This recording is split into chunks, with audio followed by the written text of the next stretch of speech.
A new reward is being offered for information leading to an arrest in the shooting death of a 9-year-old girl.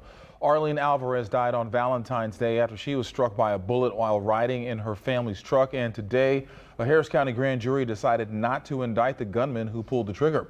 KPRC2's Brandon Walker joins us live from Southeast Houston with more on this case. Brandon. And Keith, this memorial here marks the spot where Arlene Alvarez's life ended. What happened here the night of February 14th as her family was headed to dinner is the crux of a very complicated case, which today took a turn not even her family understands.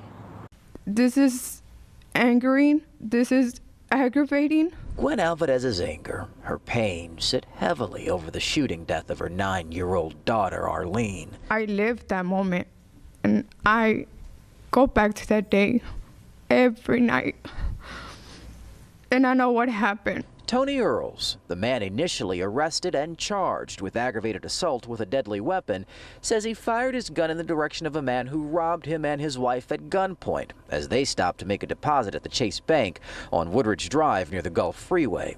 Surveillance video shows the alleged robber running away. He wasn't shot, but Arlene was, because her family's truck got caught in the line of fire. Harris County District Attorney Kim Ogg says prosecutors outlined the 4 possible charges for jurors, as well as 3 possible defenses. In all these instances, deadly force can be excused under the law. Earls, who spoke earlier this year through his attorney, has expressed sorrow for shooting Arlene and did so again Tuesday in a statement, while also thanking the grand jury. Quote, Mr. Earls is prepared to assist authorities however he can to bring the person responsible to justice. We hope that the DA's office will not be so hasty in the future to charge the best available person, but rather the most appropriate one. Investigators now say that appropriate person is the alleged robber who they believe has robbed others at the bank. However, authorities say their investigation thus far hasn't yielded any evidence to support that claim.